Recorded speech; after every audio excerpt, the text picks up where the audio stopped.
Good evening. You're listening to 94.1 KPFA Berkeley, 89.3 KPFB Berkeley, 88.1 KFCF Fresno, 97.5 K248BR Santa Cruz, and online at kpfa.org.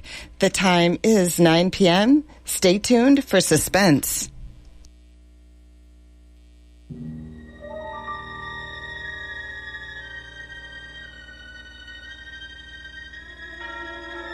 Tonight, we take pleasure in bringing you Suspense, a weekly anthology of notable melodramas from stage and screen, fiction and radio, presented each week to bring you to the edge of your chair, to keep you in suspense.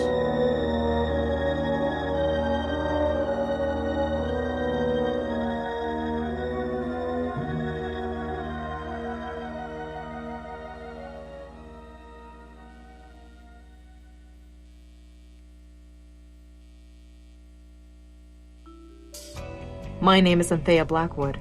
I'm a professional killer. Have been for 17 years now. You might ask yourself, how does one get into the business of taking lives for cash? Well, as with so many things in life, the course ended up flowing in a direction that could never have been anticipated. It was at the age of 16 that I first... It was at the age of 16 that... It was at the age of... For crying out loud! Lenny, your radio just exploded. Better. No time for reminiscing now, though. This evening, it's strictly business. Because the moment Spance Maroney steps out in front of the Armbruster Arms, it's lights out for Mr. Maroney, and $20,000 in the bank for me. And he should be stepping out on foot any moment, because he'll just have received an anonymous tip that one of his bookies has been skimming. Oh, the doorman is opening the door. Not Maroney, but any second now.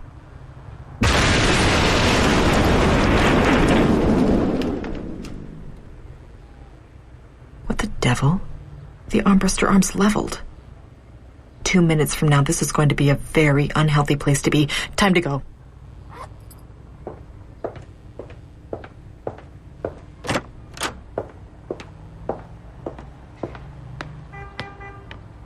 You!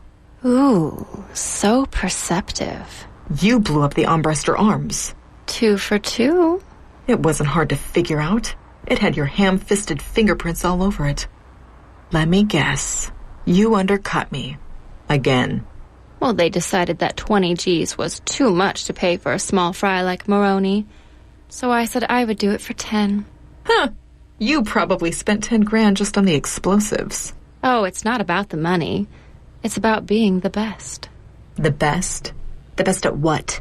Being all the psychopath you can be? Psychopath? I should kill you for that. Exactly. I'm making a name for myself. That's what up-and-comers do. But then, you wouldn't know about that, being washed up and all.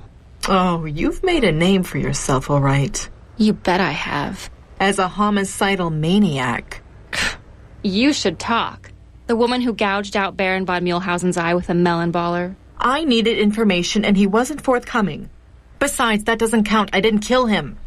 Then. And what about Romeo Renaud, the Playboy land swindler? You strangled him to death with a pair of silk stockings while he slept. They were handy. I didn't want to attract the attention of his bodyguards. Plus, it's not like I used my own. Anyway, that's just one guy. You blew up a busload of Bolivian nuns. That's a dirty lie. They were Guatemalan. Aha! They were running guns to the rebels. How many lives did I save by sanctioning them? Sanctioning them? That's a clinical euphemism for murder. Here you are acting all morally superior with nun blood on your hands. Well, I didn't enjoy killing them. But that was the job and I followed it through. Now, you on the other hand... Killing really excites you, doesn't it? What can I say? I love my work. A little too much. And I take pride in it. Taking pride in your work is poisoning a Central African dictator while leaving the rest of his dinner guests unscathed, not killing them all. Oh, well, that wasn't me. It was salmonella, bad shellfish. Look, you can deny and deflect all you want, but the fact remains that you just murdered some 50 people to get one man. Well, maybe I should make it 51. You can try. Why waste my time? No money in it. But you just said you weren't doing it for the money. We'll just pick this up some other time.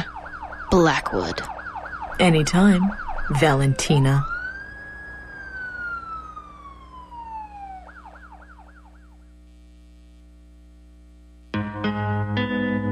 With that, I beat a hasty retreat and headed for home. But a midnight telephone call from a most mysterious of men found me back on the Staten Island ferry the next morning, holding a private meeting in the most public of surroundings.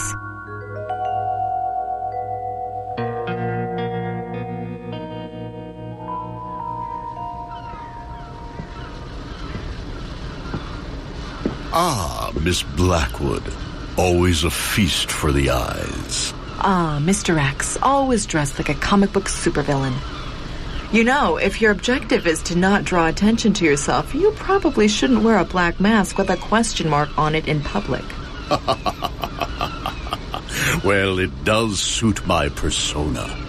Besides, we wouldn't have had to meet out in public if you would have simply accepted my invitation to the Fellowship of Flame's secret headquarters. No offense, but people who accept invitations there have a proclivity to disappear.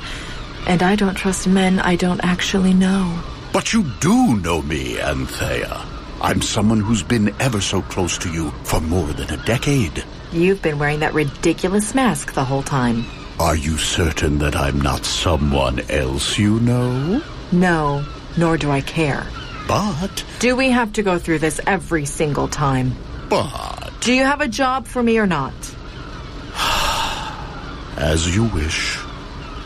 I don't remember you being so churlish. Having contracts agreed upon in good faith voided at the last minute tends to have that effect. Still upset about me reassigning that Tenerife job to Valentina, I see. Shouldn't I be? My dear Anthea, Valentina could never take your place. I merely seek to encourage young talent. You might encourage her to use a little more discretion. And by discretion, I mean not blowing up an entire city block to get one guy. Yes, she does tend to attract unwarranted attention to our actions. Ah, well, the exuberance of youth. Besides, I have a new job for you. One that will pay 50 times your usual rate. 50 times? You mean... That's right. $1 million. $1 million. Okay, what's the catch? Catch? Why, I don't know what you mean. For $1 million, of course there's a catch. So what is it? Impenetrable security systems? Army of heavily armed bodyguards? Inaccessible location? None of the above. A simple shooting right here in town. Easy location, very modest security. Bang, and you're done. If it's so simple, what do you need me for? A trained chimp with a steady trigger finger could do that. Because we need it to look like the work of someone else. Who? Bishen Davi. The top Pakistani hired gun? That's the one. He's renowned for using a very specific brand of ammunition. Bulgarian Dunart, 6.72 millimeter, which he personally handloads. I make it a habit of knowing the habits of my competitors. So, you can make the hit look like it was done by Mr. Davi? Yes, I think so. But why? You know better than to ask too many questions. And you know better than to hand me a job offer without giving me the specifics. I'm a professional, not an attack dog you can just let off the leash. You and your morals. Fine. We want you to assassinate the Indian ambassador to the United Nations. And to make it look like Pakistan is responsible. But given the tensions between the two countries already, it could easily lead to war. That is our sincerest hope. Why? That information is on a need-to-know basis, and you don't need to know. Suffice it to say that the Fellowship of Flame, in keeping with its mission of organizing worldwide mayhem, would be greatly pleased with a war between India and Pakistan. And how many tens of thousands dead would it take to upgrade that greatly pleased to absolutely ecstatic? Don't tell me that the woman who eviscerated the entire Gamboli crime family with a broken Chablis bottle is going soft. Soft? No. But there is a limit to what I will do. Your 347 victims might beg to differ. If they could. Every single one of them had it coming. So, your actions have all been guided by that shining moral compass of yours. I suppose the fact that every one of them had a price on their head had nothing to do with it. I won't do it. Are you quite certain about that? Quite. In fact, I'm done. Done? Retiring from the business. People don't retire from this business. Or if they do, that retirement is rather short-lived. Well, I'm retiring. Even now that you're in possession of some rather sensitive information? Especially now that I'm in possession of some rather sensitive information. Does that present a problem? No, not at all. And I don't have to worry about anyone coming up behind me in a dark alley to retire me, right? Rest assured that none of our operatives will take any sort of threatening action against you. Well, that's reassuring. A promise from the anonymous head of a worldwide criminal syndicate. I think our business here is done. So,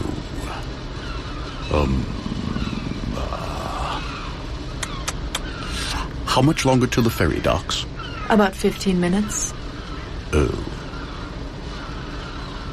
I guess I'll be going to the other side of the ferry now. Enjoy the rest of your ride. Oh, I will. And don't concern yourself about the Fellowship of Flame seeking retribution against you. Enjoy your well-deserved retirement, Anthea.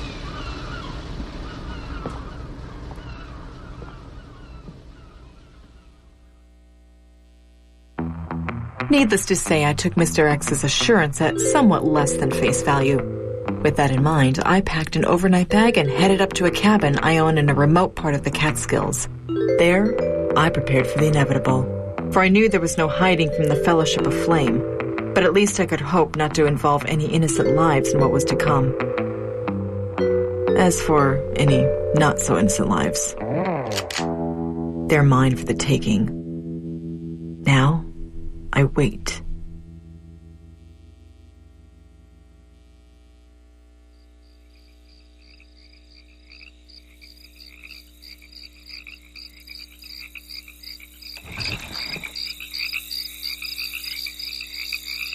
That's an awkward position you've gotten yourself into, halfway through a window. Completely defenseless. And I'll thank you to stay in that position. Valentina. Drop the machine pistol. You know, now I understand why you use such a scattershot approach to do your work. You're too incompetent to do it any other way. My skill set is just fine. Doesn't look like it from here. Which begs the question, how did you ever get into this business in the first place? Oh, wait. I just remembered. I don't care. You'll care if I pull this? A grenade belt. Of course. One tug on this pin, and 10 seconds later, boom, we both go up in smoke. And that seems like an acceptable plan to you? If I go, you're going with me. Except that with a 10-second delay, I'll have time to shoot you and run outside before the grenade goes off. Should have gone with a 5-second delay instead. And no, you do not get to change it now. There are no do-overs in the assassin game. So now what? Or are you just going to leave me half in the window till I die of old age? Oh, I think it's safe to say that you won't be dying of old age. Look, if you're going to shoot me, just get it over with. Haven't decided yet. Haven't decided yet. You have gone soft. You think so, do you? Why don't you come in, Valentina? All right, I'm in. Now what? Now, we wait. Wait for what? So, what song and dance did Mr. X give you to take this job? Oh, Valentina, your talents are clearly apparent to the Fellowship of Flame. To take your rightful place as the world's top assassin, go put the hit on Blackwood. It was just that easy, wasn't it? Your natural jealousy did all the rest. Jealousy? Yes, jealousy, because I'm the best. Let me tell you something, miss. I'm the best. To those stuffed suits at the Fellowship of Flame, you're some kind of legend. But to me, you're just another has-been, living off her reputation. You'll be learning otherwise any minute now. What's going to happen then? Gunning me down in cold blood won't prove anything. No, that's not what I meant.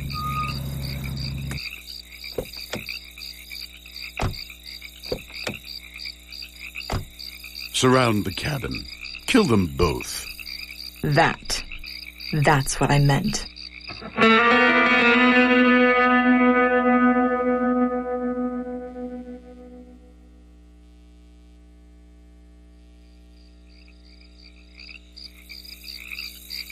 You heard the masked man. Spread out.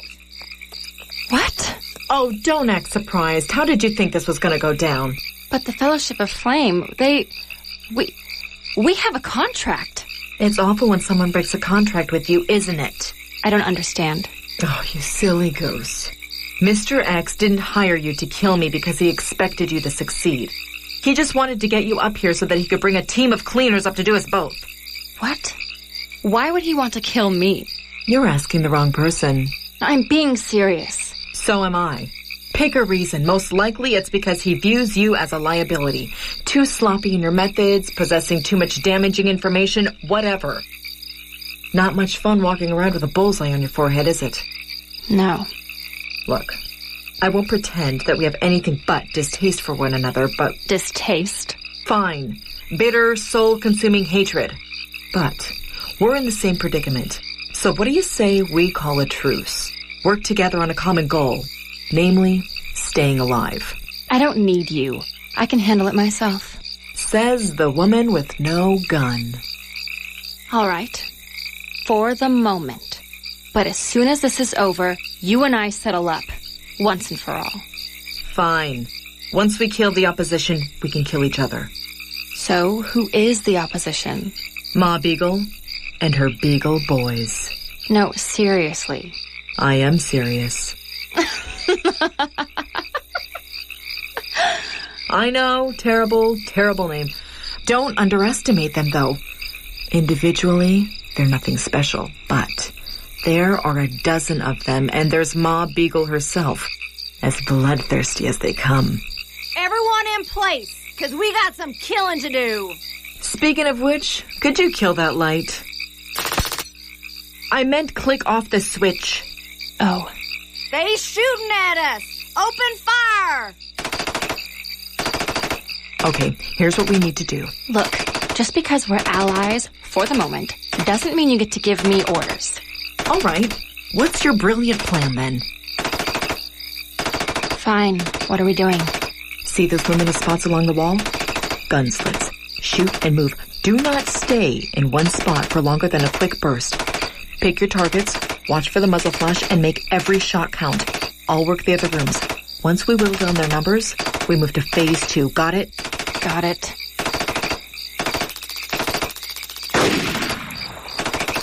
One.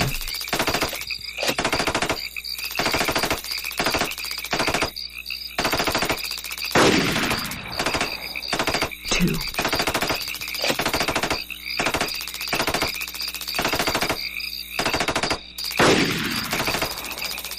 Three.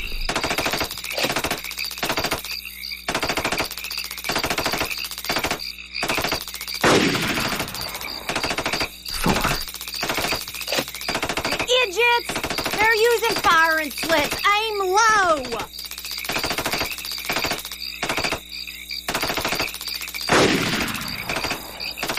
5. Got one. 1,000 rounds expended, and she finally scores a hit. I'm out. There's an Uzi and spare mags under the love seat.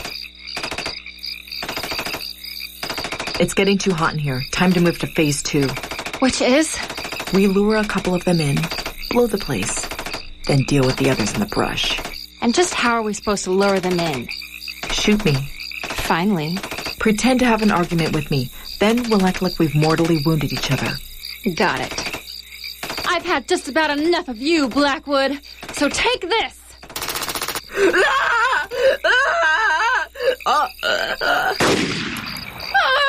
you shot me. I'm dying. Dying! Tone it down, Joan Crawford. Do you really think they shot each other? I don't know. Something smells fishy. Jay, Ray, go inside and check. You others, cover the windows in case they're playing possum and try to escape. Are you certain it's wise to send just 2 of them in? Suppose it's a trap. Nah, they're the 2 newest Beagle boys. I ain't too attached to them yet. But why not just burn them out? You want to be sure we got them, right? Yes, but... Then we can't be burning the place up. You wouldn't want to be looking over your shoulder for the rest of your life wondering if one of them gals got out, would ya? No, but... Look, do I tell you how to wreak havoc on a global scale? No. Then shut your pie hole and let me do my job. There's an escape hatch immediately to my right. Pull the pins on the grenades and follow me out. Save one, just in case. Leave the rest. Right? Right. Now.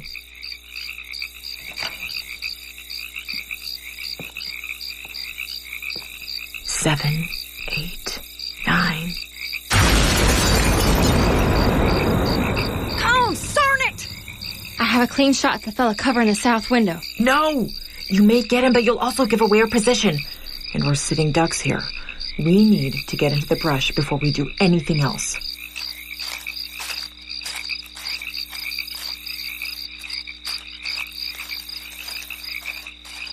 Okay, now you can shoot him. That leaves 3 and Ma Beagle. What about Mr. X? He'll be making a run for it any minute now. Mayhem's only fun for him when he's not on the receiving end. Well, I, have important, business to attend to. World affairs. Paraguay. X, you lily-livered polecat! They're over yonder in them bushes. Jed, Red, flank 'em. Cletus, you're with me. So now what? Well, due to Ma Beagle's lacking an indoor voice, we know where they're headed. So, we get there first, and we wait for them. Ooh, so we're saving Ma for last. Good. It just works out that way, but if the opportunity presents itself to take her out first, we take it. Never pass up a chance to cut the odds just to satisfy some petty need for revenge. I'll keep that in mind. Behind this tree. I'll go behind that one. Take that Beagle boy on the left, I'll take the one on the right. Got it? Got it.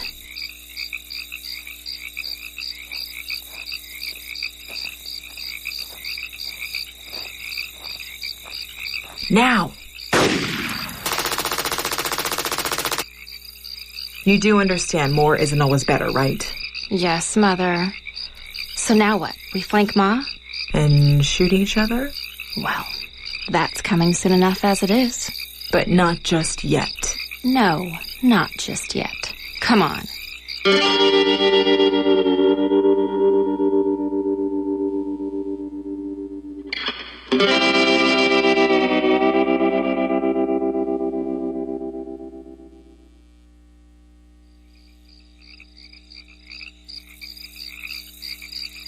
I'll draw their fire.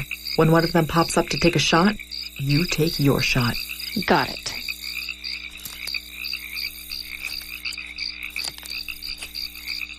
There's Blackwood! Get her!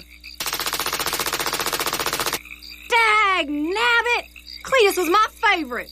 Blackwood, you're gonna pay for that. Hey, I'm not the one that shot Cletus. Yeah, she's not the one who shot Cletus. Let's settle up, Blackwood. Just you and me. You sure about that, Ma? Well, I ain't running off with my tail between my legs like Mr. X, so let's do this honorable-like and square off. Okay. Deal. Ignore me, will ya, Ma? Yeah, I bet you won't do that again, huh, Ma? I'm out. I was prepared to take her on. I owed her. I owe you, too. Too bad you're all out of bullets. True. Ugh. Luckily, I had this knife in a sleeve holdout. If you'll excuse me, the new number 1 is going to leave you to bleed out now. Congratulations. Enjoy it for your last few seconds. What do you mean? Lose anything? The grenade pin!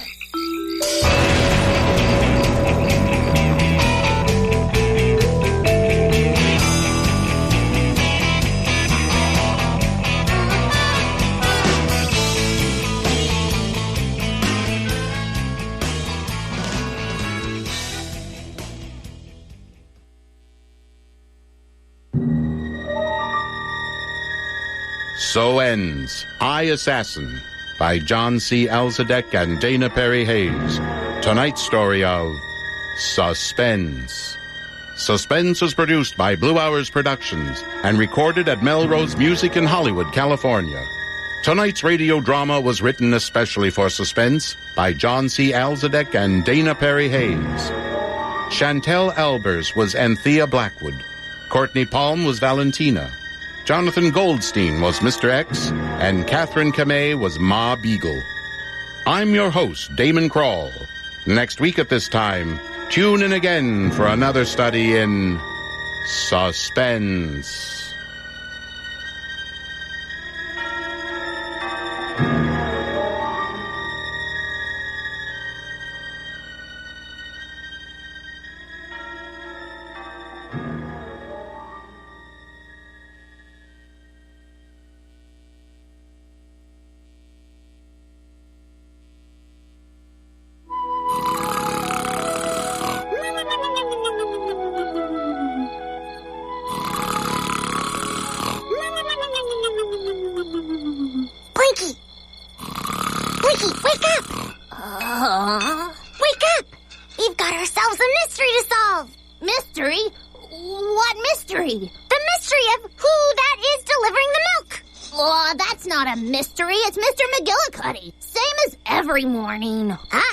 Mr. McGillicuddy always comes at 4:17 a.m. and it's 4:28 a.m. What? Look at him! It's Mr. McGillicuddy! Or is it a Nazi saboteur using one of our Blinky and Winky secret spy disguise kits? Saboteur? Where'd a knothead like you learn a word like that? Ow! Who's the knothead now, huh? You are, because you forgot. Blinky and Winky secret spy disguise kits only work for kids. Ah, you're right, Blinky. See? Knothead, knothead, knothead! Ow! Shh! We need to follow him. Quick, grab our Blinky and Winky private dick magnifying glasses.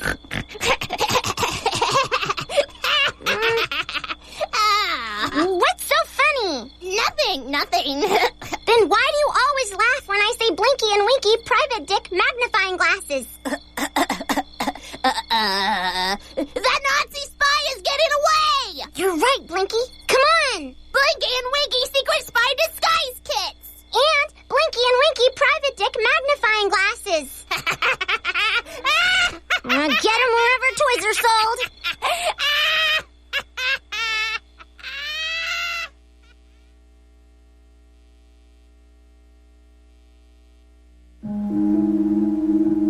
Listeners, friends, comrades, thank you for coming to KPFA's author events, thereby supporting KPFA as well as many independent progressive writers. This is Bob Baldock, assuring you that Ken Preston, Catherine Horsley, and I will again this fall be offering you remarkably inexpensive seats to hear and meet such relevant writers as philosopher Martha Nussbaum, Chris Hedges with his new book, America, The Farewell Tour, Dee Guttenplan of The Nation magazine, Michael Lerner of Tikkun, the profoundly wonderful Alice Walker, Peter Phillips and Mickey Huff of Project Censored, Buddhist teacher Joan Halifax, brilliant historian Adam Hochschild, Mideast expert Reese Ehrlich with Norman Solomon, and the merry, mindful mystic Gary Gach. There will be more. Please keep an eye on the KPFA website and your ear on 94.1 FM. Much respect. Saturday, July 28th, KPFA, in partnership with the New Parkway Theater in Oakland, present our inaugural movie matinee, All the President's Men.